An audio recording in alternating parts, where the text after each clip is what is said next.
Hello and welcome to another evening with the Boys and Pen. My name is Brenda Dempsey and I am the CEO and founder of Brilliance Publishing. And I am thrilled tonight. I think we're going to have quite an intimate gathering, but hey ho, they are always the best. But what I'm thrilled about tonight is we've got an amazing author with us, 8 books. I think one's in the line. I'm sure she'll tell you herself. I think she's thinking about doing another one. So we've got a great author, HarperCollins author. We are going to learn so much about being an author, what it takes to be an author, and I'm sure she'll give us some little tidbits that we thought didn't know that, particularly as she is a traditionally published author. So I'm talking about no other than the wonderful Liz Fenwick. So hi Liz. Hello. So we'll get you in the spotlight very, very soon. But we started off this evening talking about words, a word that we maybe use a lot or a word to sum up our day. So we started going round the people that you can see on screen. And George, he came up with an acronym, which was something very topical. So George, do you just want to, in 1 minute, George, tell us, share what you were telling us? You're muted.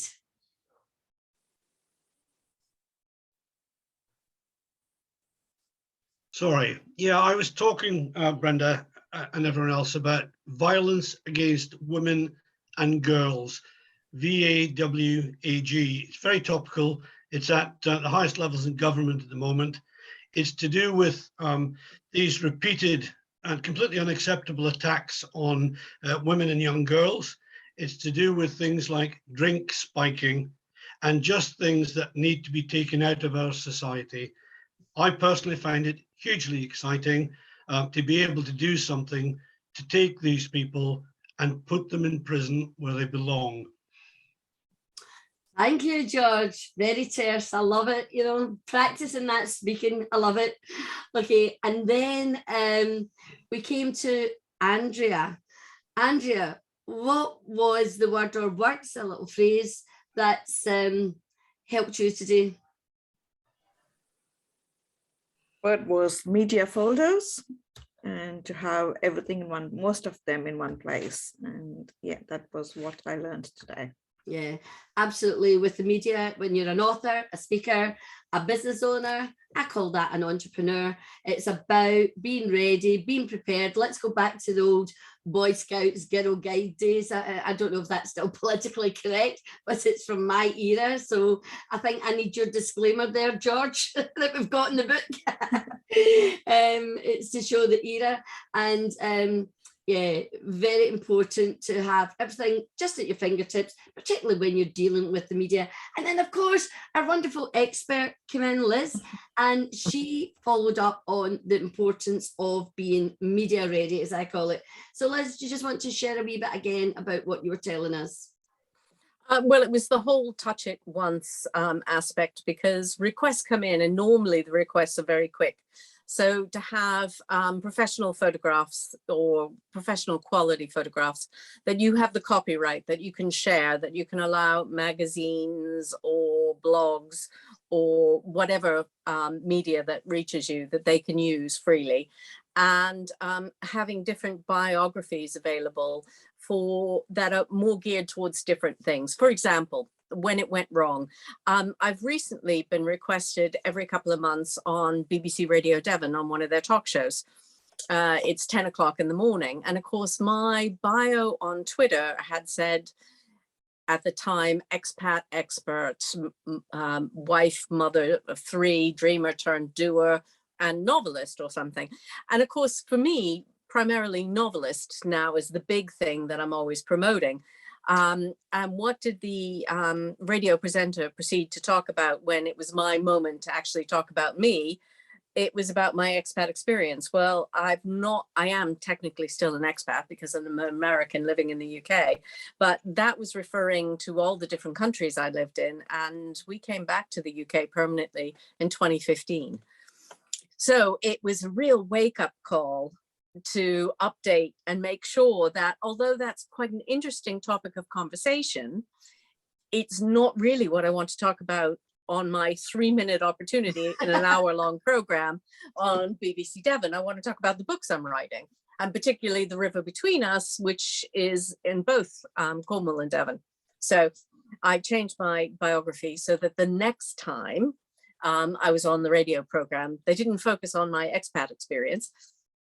But what they did ended up focusing on is I had said yes to the program and then had to go to the States to see my mother. So I was actually up at 4 a.m. to do the radio program. Yeah, I know. It's always, as we said, be prepared and make sure your information is up to date. And we'll probably can come back to that as well. I think this is going to be more of a discussion and people can come in. Normally we do things like breakout rooms. Maybe we will do a couple of breakout rooms, but I think the group's small enough at the moment, but I don't know when everybody is. So we'll continue as is. So everybody be at home. I know we've got we've got some new people here tonight. So let's ask them. So Kirsty, do you want to unmute? There we go. Hi, everybody. Hi. So Kirsty, what's the word that's been on your lips a lot today, or a word that would describe your day?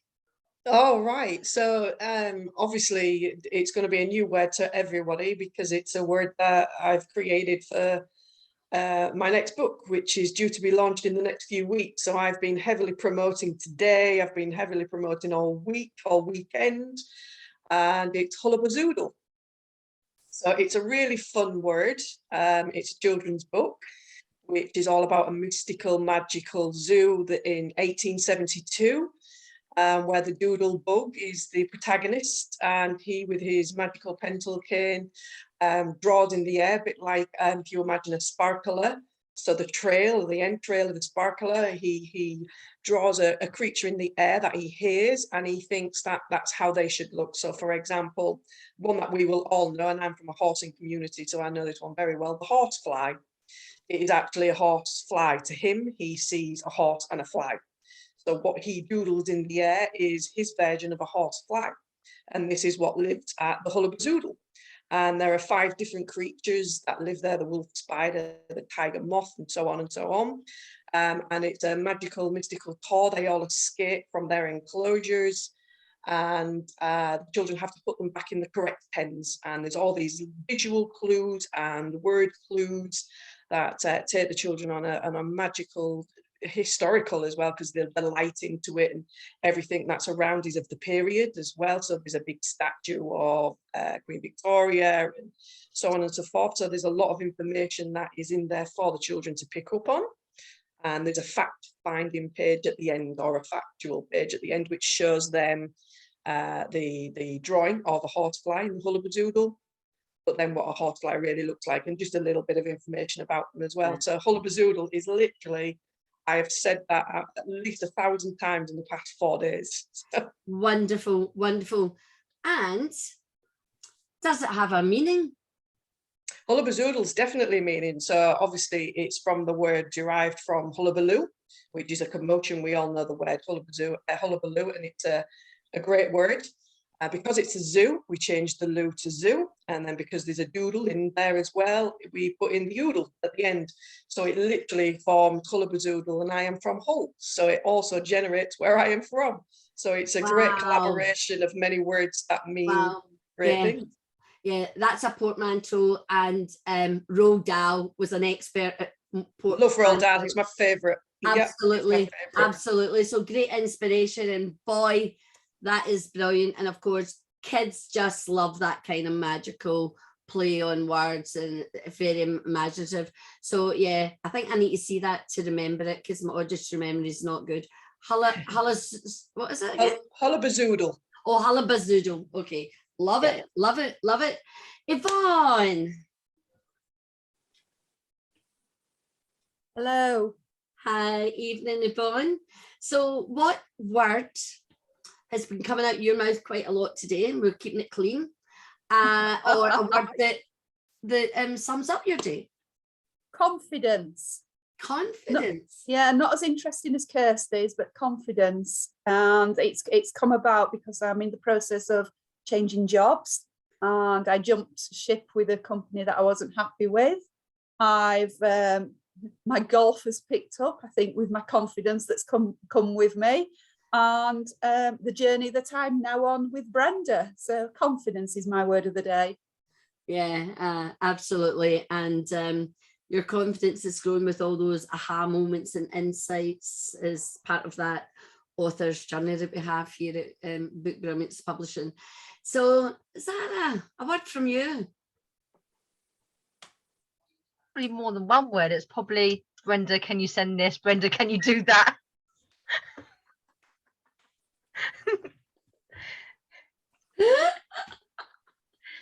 I tell you, I mean, that's the most common thing I say. Or text. Yeah, you need a great team around you. These two ladies keep me on my toes, Olivia and Zara. That is for sure. Have you done that yet? I asked you for it yesterday. Can you send me it? So Elizabeth, you're one touch. We're trying to keep streamlining everything so it's in one place, but it's a bit of a mountain to climb, you know. But yeah, I think you're right. Brenda comes out your quite a lot, really. I don't know. I've asked you that question, and what have I been saying a lot today? But I don't actually say anything. People just go to me, "How's your day?" And I just go. And sometimes silence can actually say a lot in a facial expression. So I don't think we should forget about those signals that we give people in our faces when we're speaking. So sometimes you don't need a word, you know, sometimes silence can say a lot. So I'm getting away with that one tonight, I think so.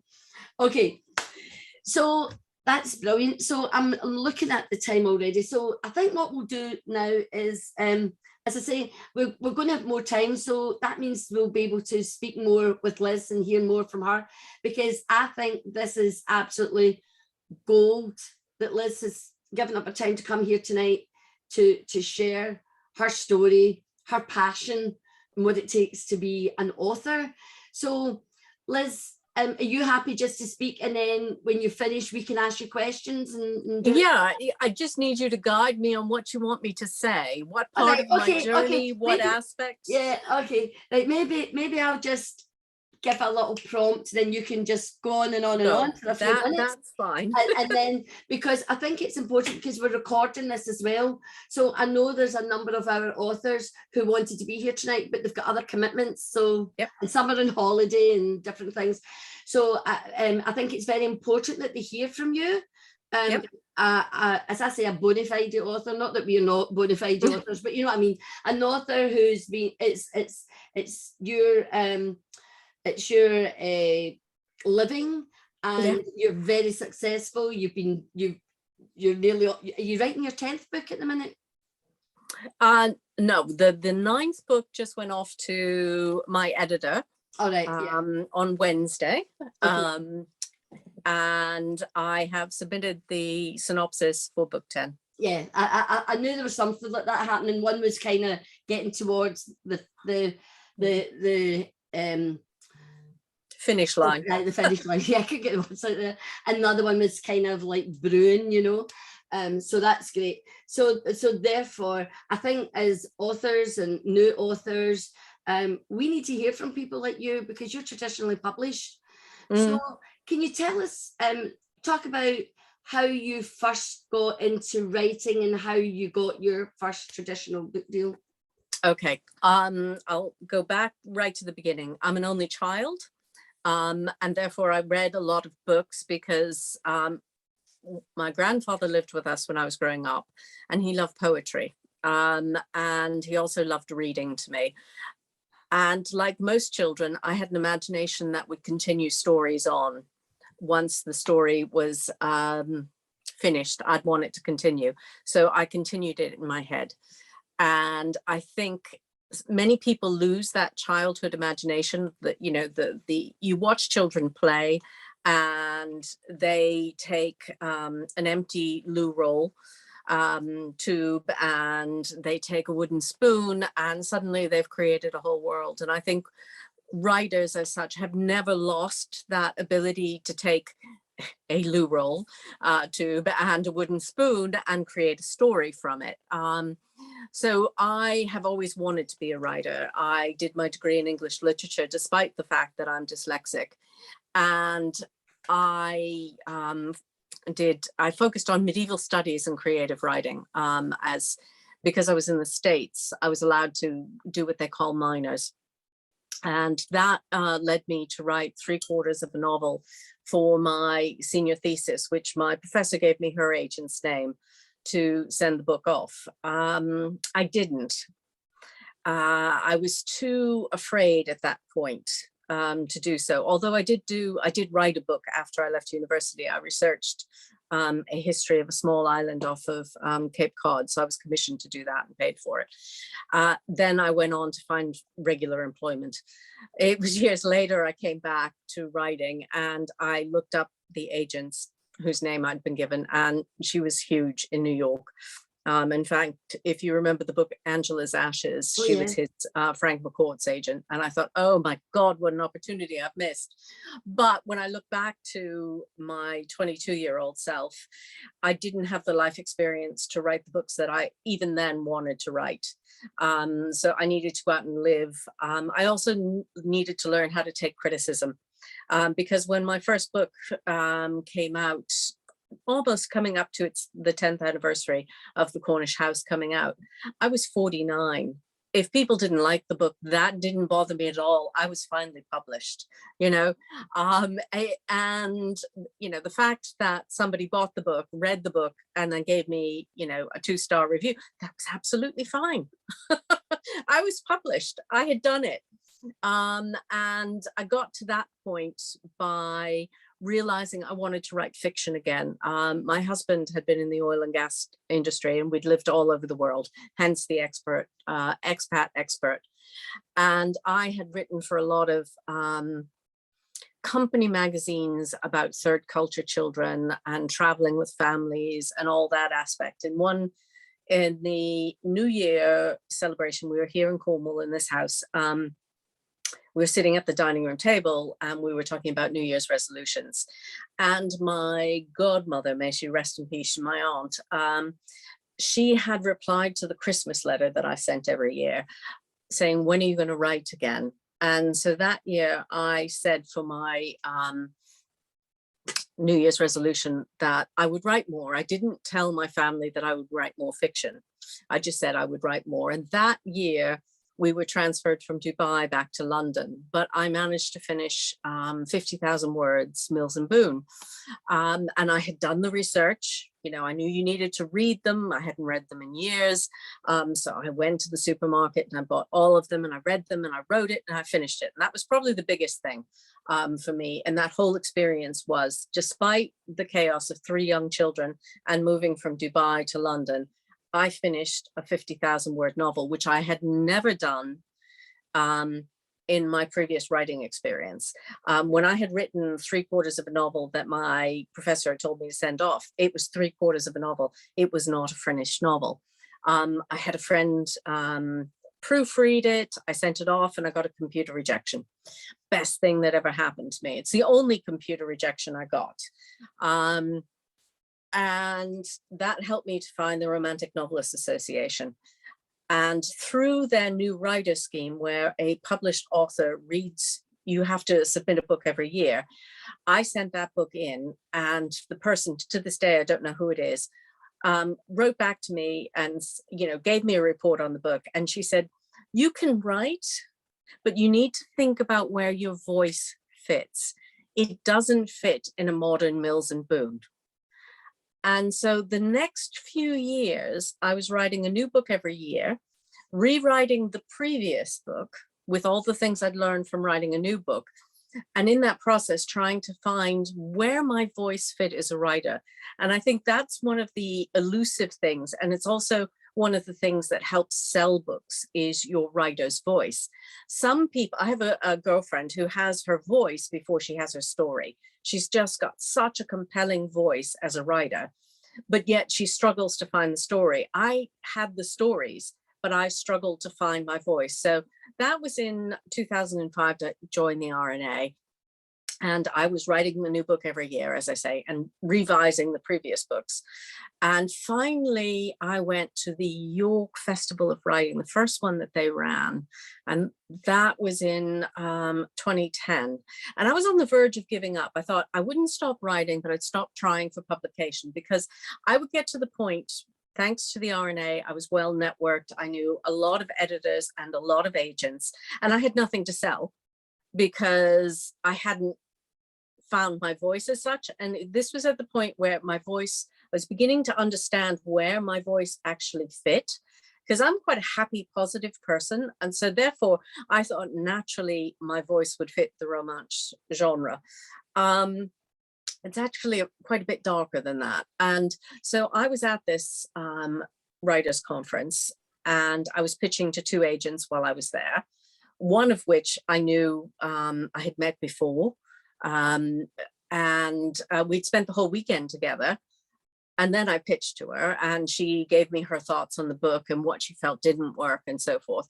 And then I pitched to another agent who was the assistant to somebody I was friends with on Twitter, Carol Blake. And Carol is no longer with us, sadly, but she wrote one of the Bibles of the publishing world, from pitch to publication. And she also has one of the best descriptions of what an agent does for you. Which is, an agent is both a nanny and a pimp, in the fact that they must look after the writer, but exploit the rights. And I think that's probably the best description of an agent I've ever come across. And she was a friend because I was running the RNA's Twitter thing, and we bonded over wine and shoes and jewelry and books, of course. And so when I pitched to Ollie that weekend, he said, why haven't you pitched, why haven't you submitted to Carol? And one, I was terrified because of her reputation, even though she was a friend. And 2, I still wasn't quite sure of where I fit. And in the course of that weekend, there were 2 things that I realized. One, I had left part of myself out of my writing. I sat in a lecture with a writer called Jeremy, I don't know, he teaches creative writing at Imperial. And he was talking about the literary side of writing. And I knew I was a commercial fiction writer, but I had studied English literature. I knew all this stuff, and I had kind of pushed it out the back door. And so I was not giving all of myself to my writing. And that was really eye-opening, because once I allowed all of me into my work and not trying to hold it back, it made things easier. But also on that weekend, I realized where my voice was trying to be. And that was, I was at that point aiming to be Daphne du Maurier meets Jodi Picoult, or Cornwall with Issues. In the end, I found my own little niche, and it's not quite there, but that Monday, I was back. I thought, oh my God, Ollie's going to go into the office and he's going to talk to Carol. So I thought I better email her first and say, look, Carol, I'm not ready to submit to you, but this is what I'm aiming for. And she came back and said, if you get anywhere near that, I want to see it. Can I interrupt? Sorry, Liz, can I interrupt? Yep. Could you explain a wee bit more about what the writer's voice is, please? Okay. It's one of those elusive things, and people talk about it all the time. And the best way I can describe it, and it happened, I had been given tickets by my children to go see Alfie Boe at the Royal Albert Hall. And I love that man's voice. And every time he sings Bring Him Home from Les Mis, I weep buckets. I absolutely. And in the course of this evening, the son who was supposed to be with me couldn't go. And the writer friend of mine came with me. And he suddenly sang Sweet Child of Mine by Guns N' Roses. And it didn't work. It just didn't work. I'm not saying it was awful, but it just didn't work, because the voice and the song and the story it was telling didn't work. So we suddenly thought, in fact, Biddy and I would want to do a talk on writer's voice, because using music makes it a very good example. And the one that I love is eldest son is really into heavy metal and likes a band called Disturbed. You know, I sort of run the other way when it gets put on. But one time somebody had put up on Facebook Disturbed's version of The Sound of Silence, which was done by Simon and Garfunkel. And I think I've got the right one. Yeah, Sound of Silence. And it's almost better than the original. So you have the same song, two very different styles singing it, making it feel very different, and that works. So going back to Alfie Boe, when he shifted into a country song, there was enough story in there for his voice to work. And it was a story that sort of worked with his voice. So when he was singing Les Mis, you got the full power and the full emotion of the voice that he had. If you've ever heard any other really, you know, opera singer sing pop, it generally doesn't work. There's that slight disconnect. Their voice is too big for the story that they're telling. And vice versa, if you've ever heard a pop star try and sing opera, it doesn't work. So a writer's voice is a bit like that. You need to find out where you fit on the spectrum of stories. And what I've realized with me is I am happy. And so therefore I thought, you know, writing very happy stories, but no, my stories tend to take you a little bit through hell and bring you to a hopeful ending. And I'm quite comfortable in there. My voice, my range, if you will, fits that really well. Whereas if you had me trying to write a sweet romance on a limited scale, my voice would feel uncomfortable with it. I'd be struggling within the confines of the genre. Or if you had me write horror, I mean, I don't have that capability at all. So I think as a writer, it's important to play. So many times during NaNoWriMo, I will join along because I'm normally having submitted to my editor around that time. So it's a time to come off and it's a time to use the writing muscle and to try something different. So to try and write crime, even though I'm never going to publish in crime, because it's going to force the muscle to work in a different way and develop a different side of my writing. So I think, you know, you need to experiment, you need to find out where your voice was. So when I was writing all these books, so by the time the year rolled around, I'd had this discussion with Carol. It was the following February, so April to February. And I had finished another rewrite of The Cornish House, and this time not denying anything from myself and put it all in there. And I sent them all off on a Monday morning from Dubai. And by lunchtime, UK time, I had my first request for a full. And there's this lovely exchange of emails between Carol and I. And I said, "Dear Carol, not as your potential client, but as your friend, your book doesn't tell me what to do in this circumstance."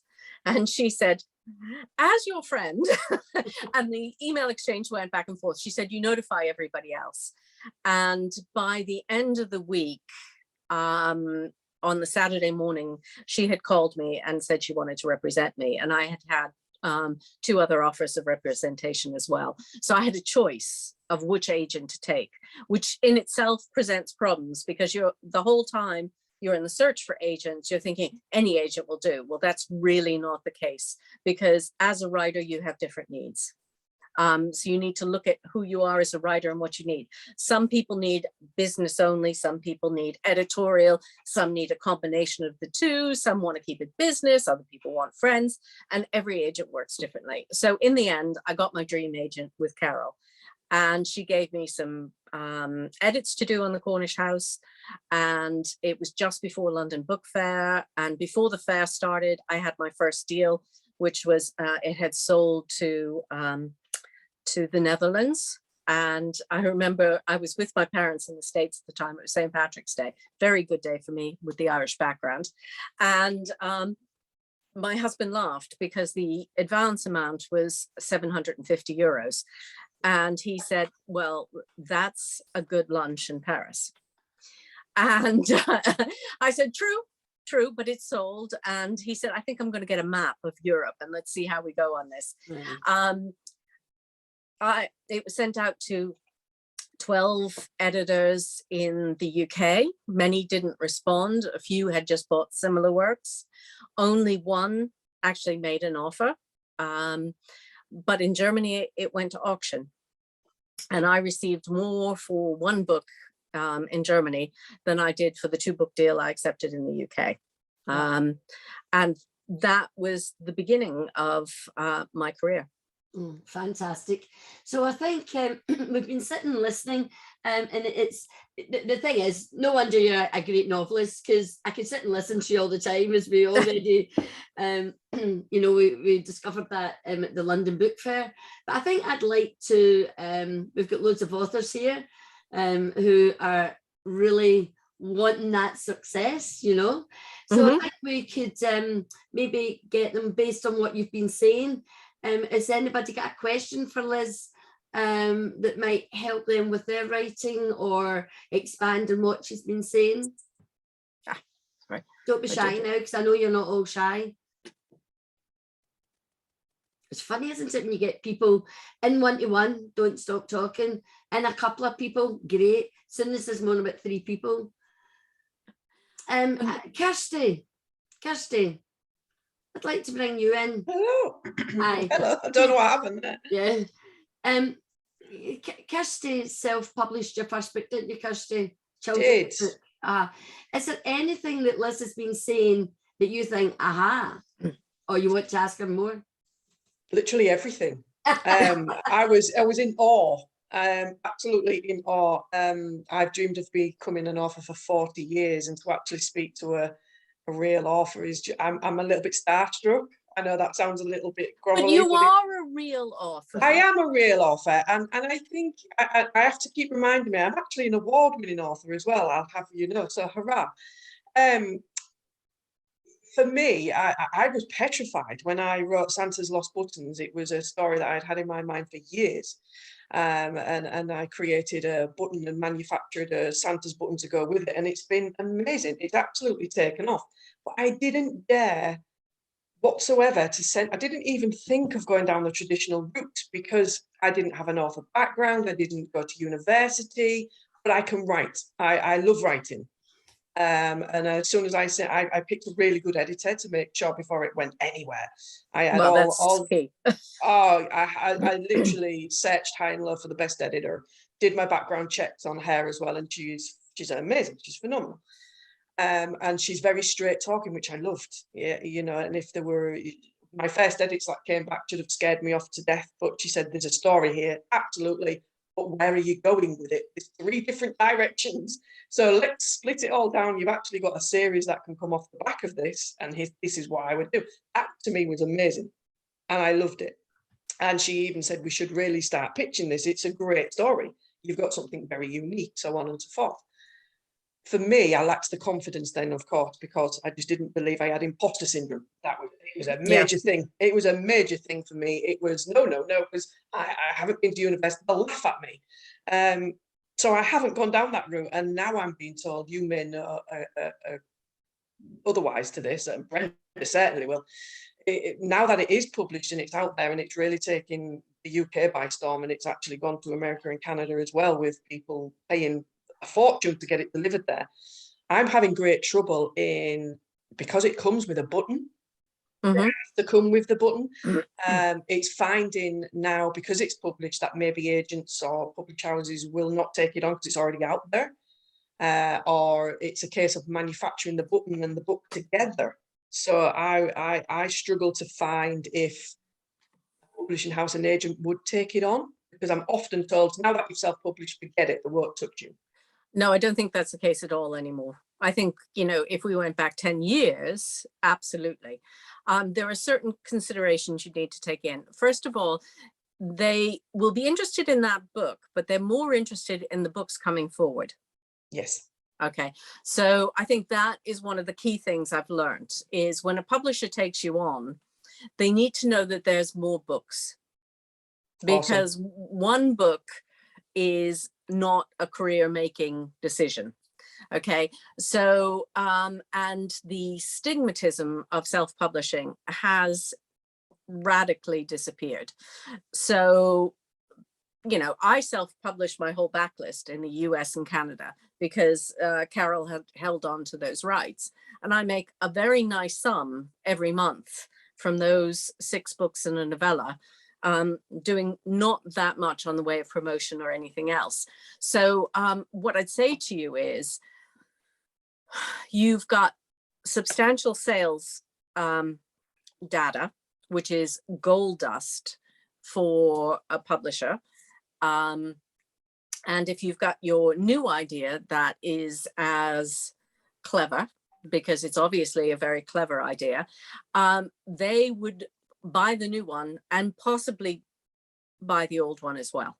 Or you may want to keep the old one, because of course, as soon as a publisher comes into it, your take drops radically. Mm. Yeah, you know, and I Brenda don't said that. think, Yeah, you know, I think the thing is, there's this whole culture of not talking about it mm-hmm. and not talking about what you actually earn. Yeah. You know, it's just one of those things. Like, I was pressured to have my first books be put in the works, even though in reality, when they're sold to the works, I get roughly 1 to 2p per copy sold. Good grief. Yeah. Okay.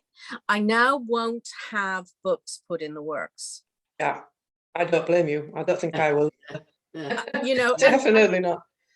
So, you know, you need to look at that. And when you look at what I actually get per book when it goes into Tesco, Mm-hmm. thank God it sells a lot, is all I can say. Yeah. It's more than 2p per book, but it's not a huge amount. So when you look at the scale of what the author actually takes in a publishing deal, Yeah. as opposed to what you get self-publishing, you need to look at it finely balanced. Because I have a very well published writer friend who's now gone back to self-publishing. Right. Mm-hmm. And there's a couple of them that I know who have done that. What a traditional deal does get you, it does get you into Tesco. It does get you into Sainsbury's. It does get you, well, it doesn't guarantee to get you into Waterstones or WH Smith. You know, it depends on the type of book and everything else. But with my first book, The Cornish House, they got me into Waterstones, they got me into Smith's. I didn't have a supermarket until, actually my second book did get in, A Cornish Affair went into Asda briefly for a short window, but it was my third book, A Cornish Stranger, that made it into Waitrose and Sainsbury's and Asda. And the last book, The River Between Us, did Tesco and Sainsbury's. Sainsbury's have basically, once they took me on, they've supported me the whole way through. Mm-hmm. With The River Between Us, I was lucky enough that it was published in June, and it didn't it was on Tesco shelves for like 26 weeks. That's Mm-hmm. fantastic. Which is huge. Yeah. You know, and that's absolutely wonderful, but it sold. It had a different cover and things like that. So that's what comes behind getting traditionally published. And the other thing is, you're more likely to get reviewed in the bigger magazines. Okay, I write women's fiction, so I haven't got a hope in hell of getting a review in the Times or the Telegraph or anything else. But I have been in Hello, I've been in Women in Home, I've been in Prima, I've been in many regional newspapers. But again, it's just the bias against women's fiction. That Right. brings us to a really great part, because this is a bit, you know, as a publisher, and we call ourselves a holistic publisher because we do marketing and PR. And I think this is something, I've come up with this phrase, bursting the bubbles. It's a bit like breaking the myths. And I think this is a good time to talk about, what does a traditional publisher do for its author in terms of marketing and PR? And what does the author do in terms of marketing and PR? Ooh, okay. They can get I think now I have enough establishment that I could definitely approach an editor to do a feature in a women's magazine. But I couldn't approach an editor to get a book reviewed. So the publisher has that power available to them, and the connections, you know, the publicist there does. With regard to marketing, that's a tricky one. So basically the PR stuff is the free stuff, the stuff they don't pay for, and the marketing is the stuff that they do pay for. And that includes, let's see, they did a cream tea with bloggers for the last book. There's been, actually it was a connection I made with Sea Salt here in Cornwall. I approached them and there wasn't a giveaway on that one, but I ended up in their monthly magazine and their book club and so forth. But again, that was a local approach, being down here in Cornwall, and it was a good fit. The cover to The Path to the Sea, the behind me, was an absolute perfect fit for Sea Salt. And they've done a few giveaways. I mean, they've done, with The Path to the Sea, they actually gave a weekend away. I used Porthpean House, which is the house that was used in About Time in St. Austell for The Path to the Sea. And it wasn't, they didn't give a weekend away in the house itself. The house itself sleeps 21. You can rent it. I did, for research, but they have a sort of gatehouse that they gave a weekend away. So that sort of thing. And that was put through with Good Housekeeping, I think, you know, so they get that sort of connection going, that they get the holiday rental with the big magazine promoting it. And that's the sort of thing that takes place. So therefore, how much marketing and stuff do you do for yourself? I do a huge amount. I always have done. I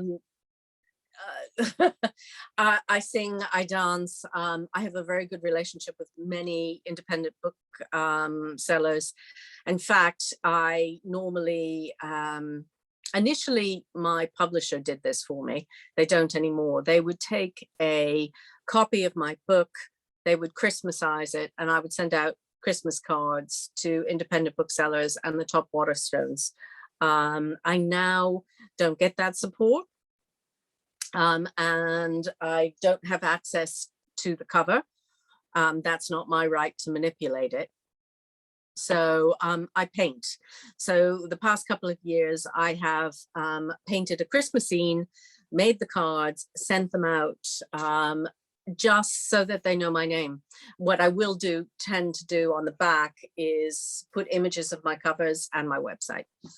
And it is slowly but surely paying off. I swear the only reason that I won the award, taking care of the imposter syndrome, is, and that sits in front of me, which is the Popular Fiction Award from the RNA.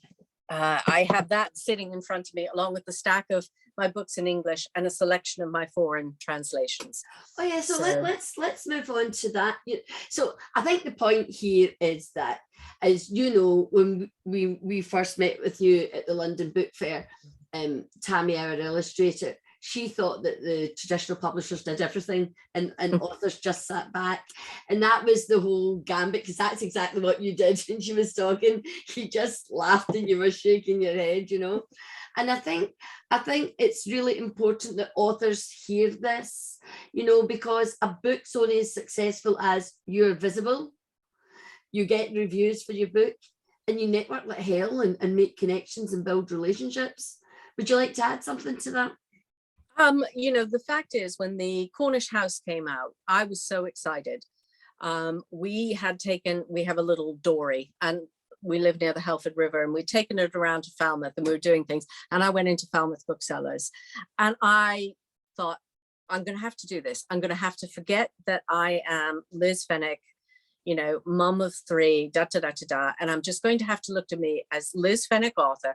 And I went up to the person behind the till and introduced myself and said I had a book coming out. And they looked it up on the computer and they found it. And I did this to all the Cornish booksellers.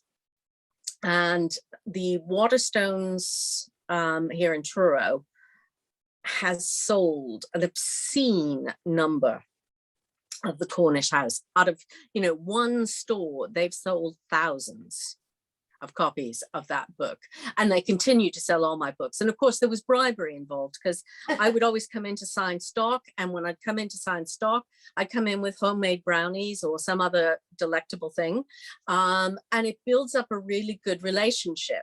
And it was me being willing to go around Cornwall and, you know, silly things like sometimes on release day, if I haven't done a launch event or anything else, I'll make the road trip to go sign stock into an online event, so that you see pictures of me driving along, and then you see pictures of me trying to find a parking space in St. Ives, which is virtually impossible, and the same in Padstow, and doing all that stuff, you know, try and take what I'm doing anyways and making a big deal of it.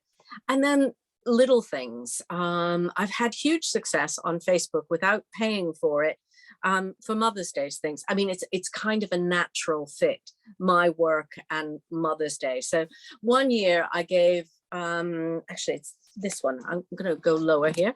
I was doing work on this one, came out at Mother's Day time. It's The Returning Tide. And I had a bouquet of flowers with that one. And then with another one, I had, my neighbor makes gold award-winning pies. So I had a little pie, a small bottle of gin, and one of my books signed for a Mother's Day gift. And one of them went to it was seen by 60,000 people. Wow. Because people just thought it was such a lovely idea and shared it. I didn't ask them to share it, but they did anyways. So, you know, it's trying to find ways to do things. I think probably the most enlightening thing was when I was in Dubai. I was there at the beginning of the Dubai Lit Fest. So I had the opportunity to meet the good and the great. I mean, when I think of the authors I met, it sounds like I'm name dropping all over the way, but you know, Margaret Atwood, the whole lot. And Nicholas Sparks was there one year, and he was eating his lunch in the green room, and I was running the green room that year. I had an agent. I had not yet actually had the book out, although the deal was there. And I was asking him, you know, I was wondering how you break into the US. And he said he spent the total amount of his first advance on marketing and PR out of his own pocket. Love it. Yeah. Oh, yeah, yeah. So, you know, it's just, I have not done that. I've considered it, but instead I work my ass off myself, and I rarely say no to an opportunity, be it, you know, short blog piece. I was over in the Scilly, the Isles of Scilly, and I was doing some final research and just taking a few days off. And because of my tweets on posts on Instagram, the person that does one of the newspapers out there contacted me and said, would you be willing to answer a few questions? Absolutely. Send them through immediately. Touch it once. Answered the questions, got it back out the door. What else do you need? Do you need a photograph? Do you need a cover image? You know, that sort of thing. You just do it all the time. You don't say no. No. Although many times you lose money. I mean, festivals do not sell books.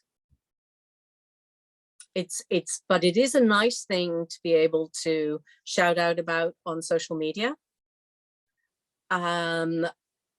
You're lucky if they pay expenses. I don't generally ask, at least local libraries, for a fee. And you know, I tend to say the expenses that you'd pay me, please put it back into your library funds or whatever on that one. But I mean, I sell more books probably at a library event than I do at a festival event. Yeah, yeah. And I've done a few, but it's good publicity. Yeah. So, you know, so you're building up a great picture there that to be a famous, successful author takes a lot of energy, just like any business does. You know, to be an overnight success takes quite a lot of energy. Yes, yeah, you have to work your ass off for it. There's no question about it. It is my career. It is my business. And it has to be me driving it, because nowadays readers expect a personal response. And if it's not genuinely me, if say my husband's now retired and he's now finally picked up doing the stuff I hate, the financial stuff. But I couldn't let him run my Twitter account because he wouldn't be me, or he wouldn't be the me that I've put forward. And I think that's another thing that's really important to go back to is as soon as I signed with Carol, I went and I got professional photographs taken because I knew I'd be going up on their website. And the photos were great, but there was one of me. And it was just gorgeous, black and white. I'm in a black leather jacket. I'm a lot slimmer than younger too. And I'm leaning against a wall and I just looked phenomenal. I looked 10 years younger than I was at that point. And I thought, there's my author photo. I look sophisticated. I look everything I wanted to be. There's a wonderful photo of me that was taken, and I'm in a bright blue silk top, and I'm leaning forward like this. And all of the photos went to my editor, Kate, and she picked that one. And I was slightly crestfallen. You know, it's like, I want to be this, you know, sort of sexy author type thing. And she said, no, because the books you write, your readers are going to want to be able to feel that they can approach you. Yeah. And that was what told me how I needed to tailor my social media presence. And, you know, having done the voice thing, Biddy and I are giving a talk at the RNA, talking about who am I, and talking about author brand, and, you know, how you present yourself online. You know, you don't have to give all of yourself, but if you're writing women's fiction, you have to give a certain chunk of yourself that people can relate to. And when I do book signings, particularly in Waterstones, Helston, Truro, there's always a good queue because people have been buying my books now for a number of years, and readers just come up and hug me. Now with COVID, it might not quite be as easy anymore, but you know, the books have moved them emotionally. I need to be a person that's accessible. If I was one of these sort of hands-off people, I think it would be very difficult with the books that I write. Yeah. Okay, let's bring in somebody else now, because we've talked quite a bit about like marketing and what you've got to do. We'll leave social media to the last bit because I think that's going to be really interesting. I know you've touched on it. Does anybody have any questions or something to add or ask Liz to expand on what she's been saying in this section? George? Brenda, I would just, well, I'd ask for Liz's view and experience I've gone through. It took me 50 years to recognize some really good advice that I was given well, 50 years ago. And that was to become an author, because I'd been recognized at primary school as a storyteller. That's kind of what Brenda calls me. And I suppose in truth, all old soldiers fit that category, and with 30 years military service, I qualify in that score. What I was going to say is, when I got the opportunity, having retired, if you will, slightly earlier than I planned, to go and fulfill an ambition, which is to write a children's storybook and then lead into some poetry. The very first book I wrote of poetry, I sent it to a company called Macaulay's, and they came straight back and made me an offer. And I thought, well, that's got to be really good. As I looked into the offer, because I'm a businessman and getting quite an old businessman at that, they were just trying to exploit me. And I decided not to do that. So I, rather naively, I guess, if I'm honest, went and self-published and produced my stuff onto, through Amazon Kindle and onto ebooks, etc. I haven't sold a great deal. But what I didn't do is the bit that you covered so eloquently, and it's been something that's been a huge part of my life. I didn't have the time to actually get amongst the marketing and publishing, because probably like you, I'm a very, very active character. I wrote to all the supermarkets and produced some, what I thought was pretty good stuff. didn't get an answer from anyone. And because I was still running my business at that time, I started a new business and got stuck into that. I couldn't force that particular issue. That's why now I'm glad to be with Brenda. And, you know, Book Brilliance is fantastic. I'm getting great advice. I'm much further along the road. But I've got a whole bunch of stuff that I know for a fact, if I could take the time to get amongst people in the way you do, I could probably add some success through a self-publishing route. What would you say to someone that finds themselves in that position? Well, first of all, I'll say poetry is hard. It's one of the hardest areas in publishing. There used to be a specialist bookseller down here that really worked on it, but finding publishers in the poetry market is hard because their margins and their markets are small. So for the poetry side of things, I'm not sure what to say to you other than to look at festivals for poetry, because there tends to be more reception to poets and poetry at festivals. Festivals like Dubai do an evening under the stars with poets. I mean, absolutely fabulous to be sitting in the desert listening to people recite poetry. Sure. And there is more of a home for it there. But as far as you need specialist booksellers, as I say, there was one down here, Lost for Words, but she's closed. But she really had a great business going with poetry books. So again, all I know is how difficult it is. Carol Blake's,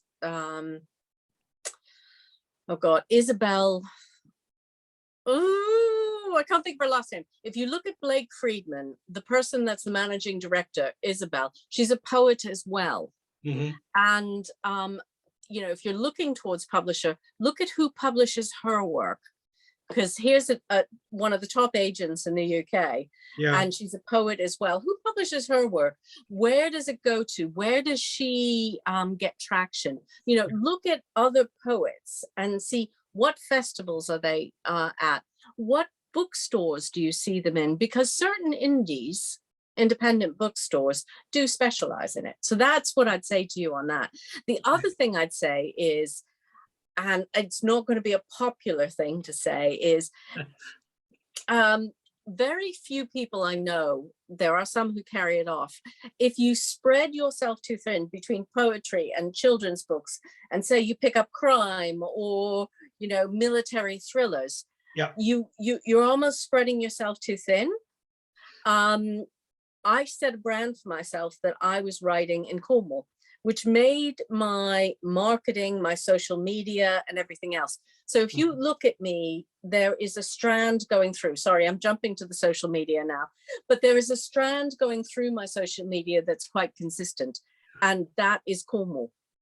So I'm known for that. That's how I got dubbed to be the queen by The Guardian, what is it, the queen of contemporary Cornish fiction. So but that was because if you look at my Twitter feed, there's normally a view out my study window, which is beautiful Cornish scenery. I go on plot walks, and I haven't posted today's plot walk pictures, and on Instagram it's beautiful photos of my plot walks, and I'm now doing more with reels. I'm now on TikTok for my sins. Well, that's what I was wanting to come on. Sorry. Let's just look at it. Sorry to stop you in your stride. That's all right. I think that's where I wanted to go, you know, because social media has got to be an author's friend. Absolutely. It's got to be anybody that's an entrepreneur. It's their friend. You've got to find a platform, master it, and get that following, and know what each platform does and why you post on Twitter and what days are the best to post and why have you got an Instagram account. But I wanted to talk to you about TikTok, because we know at the London Book Fair, the TikTok was sold out and you had to pay to get into it. These TikTokers know how to make money. So, you know, let's go and talk to the TikTokers, because they'll tell you how to make money out of what you're doing. So poor authors and poor poets and all of these, let's talk about TikTok. So let's just finish off on that really high note, because I'm now talking to my authors to get onto TikTok. I'm not quite there myself. I've just been getting Pinterest done, but TikTok's it's the next one I'm about to seize. So tell us all about the success you're having on TikTok, Liz. Well, I can't say I'm having huge success. I haven't gone viral.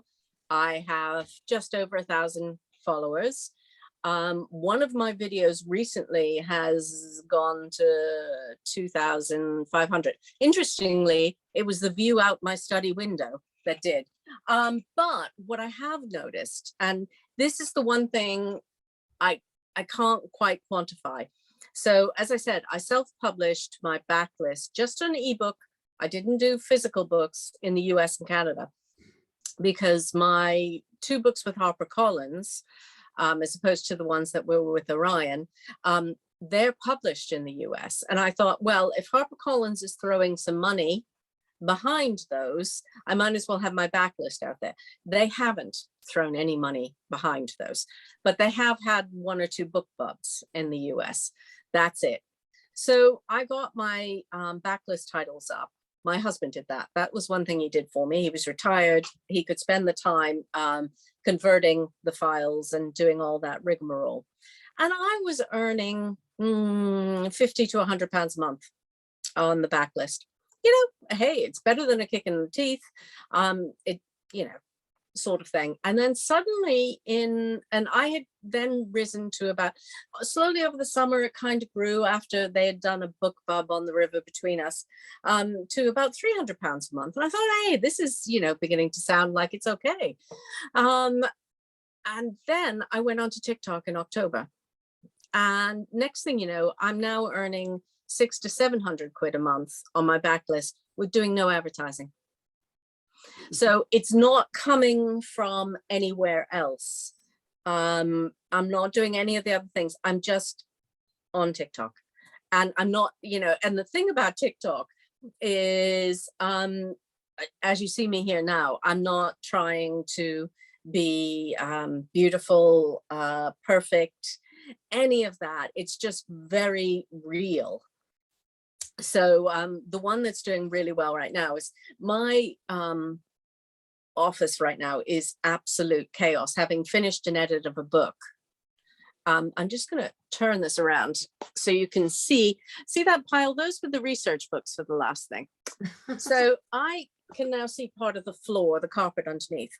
And I found an old briefcase that I'd forgotten my parents had given me. And it was from that first book that I had written when I left Mount Holyoke. And it's a beautiful old leather briefcase. And it has an old Delta Airlines tag on it. And it's got the initials of the man that gave it to me. And I opened it up and I did all of this in short clips because TikTok is really good for making videos. The software that's built into the platform makes making videos easy. You've got the shortness of it and everything else. So we go in and we look at the fact that my notes are there. The printout is the old dot matrix printer with the punch holes on the side. And then there's my handwritten notes when my handwriting was nice. And all these old brochures from similar resorts that were built. I mean, it was just fun. And that's doing really well. And you've got a couple of things of me looking like I have been cleaning my study, the hair's kind of this way and that. And it was just all done on the fly because I thought, actually, this could be quite fun. It's something a little bit different. I also do reviews of books that I read. I don't give stars. I made a decision, unless it's a debut on Goodreads, I don't give stars. I'll write a review because I know how hard it is. That's another form of social media, Goodreads. I know how hard it is to write a book. So I will write a review, say what I liked. I won't say what I don't like unless it's a writing craft book, because I feel it's my responsibility. I'm a writing craft book junkie that if I've read one and I don't feel it's worth somebody spending their money on, then I will actually say what I feel about it. But I will give review stars on nonfiction in that sense. So Yeah, so with TikTok, there is so much potential there, and you don't have to have a lot of followers. So the increase in my self-published income has doubled just by being on it. And if you look through it, you probably see me promoting my books as such every 5-6 videos. You know, I made the decision that I would review a lot of books about Cornwall, because again, it's on brand. Aspects of history about Cornwall, that sort of thing. But you know, sometimes it's my cat. Yeah. Okay, I mean, that's such great insight, and there's just so much to be a successful author. But we're not all J.K. Rowling's, and this is the reality of what it is to be an author. It's about the passion for writing, and you clearly have that. Let's just open up before we close, and ask. Everybody must have one burning question that they want to know as an author. That Liz can maybe encourage you or give you an answer to something. So Yvonne, do you have a question for Liz? Because you're just at the start of your author's journey. Yeah, what's your biggest piece of advice you would give to somebody at the start of their journey? It's one that you hear often. I'm going to give you 2 pieces of advice. Read good and bad. And when you're reading bad, really analyze it. Why is it bad? Okay. And likewise, if you've read a book that is absolutely brilliant, then analyze it and see why it's brilliant. What makes it good?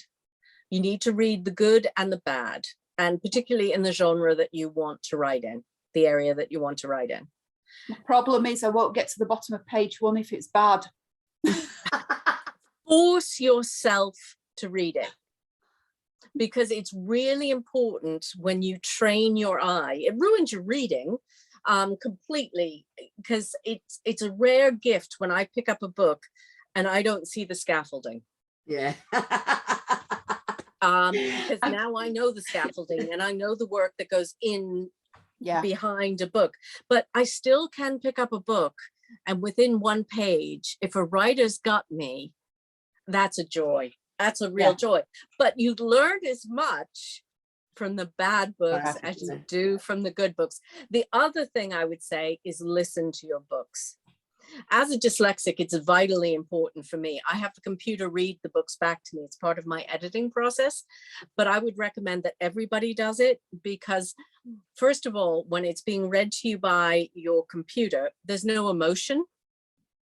So if you can bear it, Microsoft Sam is absolutely brilliant, because that is so brutal. But if a sentence doesn't hang, or vice versa does hang when Microsoft Sam reads it, you know you've got something. But it's a great way. It can't, I think as writers, we have so much in our heads. Sometimes we don't realize what isn't on the page.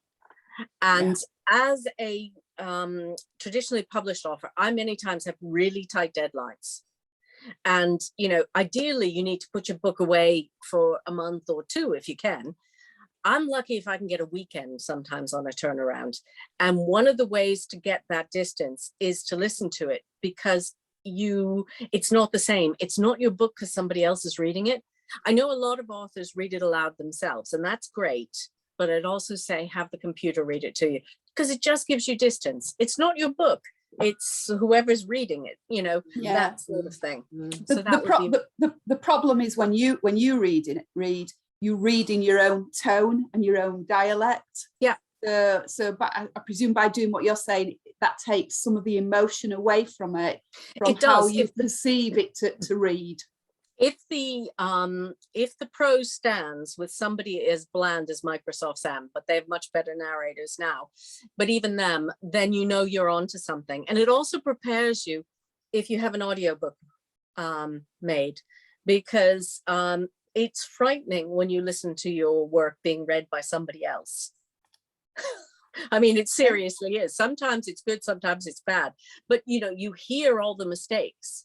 Mm. And in fact, it was the audiobook, the narrator of The Path to the Sea picked up something that my editor had missed, the copy editor had missed, the proofreader had missed, and I'd certainly missed as a dyslexic, because I'd changed the timing of the book so much. The first editions of the book went out. In the beginning of the scene, they were drinking tea. By the end of it, he was on coffee, because I'd changed the time of the day that whole scene had taken place. So you see more things by listening to it. So that's my advice. I've got to say, just to add to that, so I taught English as well, so I can't read novels, books, anything, because you're looking at the scaffolding, you're looking at the structure, you cannot help it. But again, multisensory approach, yes, I tell everybody they need to hear it, get somebody to read it to you, but getting, you know, using technology is the best way. So it's amazing, because like you say, I think I've just seen Caroline Purvis here. The guy that, she might want to come in and say something in a second, because the guy that read Angus, I can't remember his second name, Caroline, but the guy that read Caroline's book, Feel It to Heal It, was a guy who read the Booker Prize Shuggie Bain. So we've got a great audio book producer, publisher that we work with. And it's like that, you know, you can miss something, and they pick everything up. So audiobooks is really something that I would encourage people to do for lots of reasons, for diversity and inclusion reasons, and as well for blind people. We're doing a book just now, and they've got a big following of blind people to do with the menopause, you know. So she's definitely straight in there getting an audiobook. Caroline, do you want to say anything about the audiobook process? Yeah, sorry I came in late, but it's been fascinating listening to you, Liz. I was glad my book was audible. In fact, I had an email today with an inquiry about something from a guy from Belgium that's listening to the audio book. So, and Americans can pick it up as well. So, but yeah, Angus King was his name. Scottish. It's interesting. I said to somebody the other day, Gordon Turnbull wrote the preface, the foreword of my book. He's Scottish. Angus King did the audio. He's Scottish, and Brenda Dempsey is the publisher. So there's something about the trilogy of Scots people, all part and parcel. But if I can ask you, my work is a service on well-being. And I won't go into what it is, but extremely unusual, and I'm a real leader in what I do. And listening to you, you're promoting your book, and that's your business. And sometimes I think, should I just spend more time promoting my book rather than posts? And, you know, are you on LinkedIn? Yeah. No, I'm not. My husband keeps pestering me about that. And the only reason I go on LinkedIn is because the journalists are there. Right. But for me, that's just another thing to try and maintain. I think he's probably right. Yes. But I've made most of my journalistic contacts through Twitter, to be honest. And the one thing that's really good on that, in case you don't know, is to look for journo request, the hashtag journo request, and just kind of scroll through it once or twice a day to see if there's something that you can jump in and help with. But no, I'm not on LinkedIn. No, so I mean, I just sometimes wonder, should I be promoting more the book so that people then pick up the book and pick up the program we do? Or well, then I'd say to you, what is your actual goal? Is your goal to sell more books? Is your goal to get more people to your program? Is, you know, what is it that you're trying to achieve? Is your book purely marketing procedure for your program? Or is it that you want to bring your program, make it more accessible to people? Do you know what I mean? The difference. Yeah, no, I do. I mean, I've been doing the program for 10 years. The book's been out 18 months. So it took me 9 years, if you like. People say, how long did it take to write? I said, well, 5 months, but actually, no, it was 9 years because it was Yeah. getting all that experience. So, I mean, the two go together. I never really thought, I just knew that I had so many amazing stories that they need to be shared. And that's, yeah. So no, it's a challenge, but Yeah. I've never got Twitter, and I will, you know, it's like I'll Well, have to right follow now may you not and be the find out. time to Yeah. jump in. Yeah. Yeah, And I think, like Caroline, the purpose of her book is actually sort of introducing and laying forth the highly success that her practice has. So it is a way of saying, look, I'm not standing here going, I've got this practice and it's the best practice in the world. Here's a book full of stories about people who've done the practice and changed their lives, saved their lives. And it's a great advert for who she is and what she does. So that's the purpose of her book. So it's part of a funnel for her. Mm-hmm. Yeah, we go through all these things, you know. But I think for me, as a publisher, what I'm finding is it's impressing on authors enough that they've got to do. They can't just have it in their head and hope. No, you gone are the days when an author could sit in their study and not engage with the world. Unless you are, say, the Donna Tartts of this world, or, you know, somebody that produces a book every 10, 15 years scenario. The rest of us who are doing the daily slog realize that, you know, the public facing aspect of it is important. I mean, I've been on Twitter for quite a long time. As I say, I met my first agent on there. I now have over 12,000 followers on Twitter, but I've been there for an awfully long time, and I've found out how I best use it. And yes, I do find readers on there. As I say, it's probably been most successful in finding journalists or them finding me. That's one of the things that comes up. But each social media offers something different. Yeah. And if you're new to it, then I suggest you pick the one you feel most comfortable with first and get grounded in it. I mean, I took up Instagram because I like taking photos. So my Instagram for the longest time was not at all about promotion. It was about me sharing beautiful photos of Cornwall mostly, but anywhere I went. You know, but it has turned into a promotional tool. There's no question about it. You mentioned Pinterest. I don't use that as a promotional tool, but if anybody is interested in my development of my books, I use it as a pin board for the pictures and the images that I use. So I can always send readers there, oh, you wanted to know what the house looked like. Well, these were the examples and they're pinned on Pinterest, but it's not an active thing. It's not something I'm doing all the time, but I am active on my author page on Facebook, on Instagram, on TikTok, you know, 5 days a week I'm posting. Twitter a couple of times a day. Less and less engagement at the moment because I can't take a lot of the stuff that's on there. So it's very much filtered. And I made the decision that I would never be political because that would potentially turn away potential readers. And that's, you know, not where I need to be. Oh, well, we've I can't believe we've been here 90 minutes. It's been quite a different voice and pen, I've got to say, because we've been a bit more intimate tonight. We haven't had our breakout rooms and what we normally do.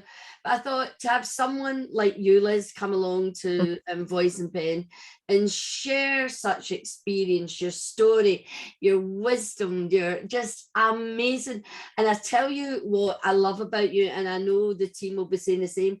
And I put this out about you today on LinkedIn, funnily enough, that you're open and you're honest. I don't think we could have had any other author here tonight who's been as open and honest as you have, Liz. I thank you from the bottom of my heart. Let's give her a big round of applause, and please unmute yourself as you do so. Yay. Thank you all for It was listening. brilliant. As I waffle guarantee on. I'm going to get a whole room of people live, and I'll ask you back then. But I'm sure I know. You know, as an author, a publisher, just as a teacher, or just as a woman, you know, sharing your passion with a small amount of people. If someone's we're all going to take something away tonight. You know, I hope so. I mean, and are there any other questions? This is an opportunity to ask. Yeah. I mean, okay. Anybody got a burning question? Olivia, Zara, Kirsty, Andrea, have you got anything? Who else? Caroline does. Caroline, yeah, I couldn't see her, sorry. Yeah, me again, sorry.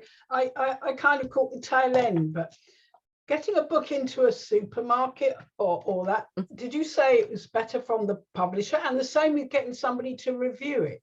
Is it better from the publisher, or better you try and do it yourself? Supermarkets are tricky. Their book space is pretty limited. I know of a few people that have had success in their local supermarkets, yes, where they have a small space for local books. Other than that, I think you've got Ice Cube's chance in hell, to be honest. And they're now muttering about cutting their bookshelves again. Having increased them, they're now talking about putting it down.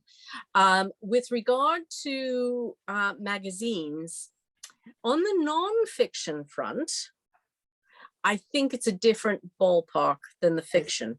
Yes. And I would think, you know, I don't know the topic of your book or anything else. I think that you approaching the book's editor with an angle, you know, make sure that you've really got your hook, your pitch right. You would probably have success. It's a bit like if I use my publicist to pitch to the local newspapers around here, it doesn't work, because they just don't, they don't have my passion, they don't have the knack, etc. Whereas if I go to them and I approach them and say, you know, I've done this, I've won this, you know, whatever, it works. It's a bit like local radio. I mean, I know a couple of the BBC Cornwall DJs, and they are absolutely brilliant. I've got something to promote or anything else. It's fantastic. Yeah. So, you know, and the other thing is I built up Cornwall, and then suddenly BBC Devon's approaching me. You know, so it's incremental steps. I'm well known by every bookseller in Cornwall and into Devon. My goal is to try and broaden that reach of booksellers. Mm-hmm. And absolutely, you know, and I think with us, and we learned a lot at the London Book Fair, but certainly for us as a publisher, having gardeners behind us and part of our wholesale and distributors, that's is what helps get you into the stores. And we've had so many conversations now, and we're doing it, and we're a young publisher. We're not even 2 years old yet, and what we've achieved is really phenomenal, not just here in the UK, but on a global stage in Dubai, in India, we're in Portugal, we're in Switzerland, we're in France. You know, we are really, I don't know what the secret is. I think it's just Brenda. I don't know what it is, but anyway, it's my energy, it goes before me. But I think we could be here all night, so I think we really need to bring it at the end, because we're now after 9 o'clock. This is just fantastic. So Olivia or Sarah, do you want to say something or make a point? Because I know you're always good on. Olivia? Well, just it's very nice to have met you again after the book fair, and thank you so much for leaping into that conversation with Tammy and sort of going no, because that was sort of what started everything going. And just so interesting to see a traditionally published author, and actually all the things that go on in the background that perhaps people new to publishing don't, or new to writing, don't actually realize that, you know, you're like the swan, so you're calm and serene on the top, and underneath it's all like that. Yeah. Okay, Liz, thank you very much, everybody. Thank you for coming. I hope you have gotten, not just be one thing, but loads from this. I hope it's going to help you with your writing, with your marketing, with you seeing yourself as an author and what that means to be an author. And I'm sure this won't be the last time we'll have heard from Liz. I'm sure you'll get lots of invitations, and I'm going to say publicly, Liz, we're launching a magazine and we'd like to feature you, so I'll be in touch with you about that. Okay. So there's more and free and marketing and PR for you.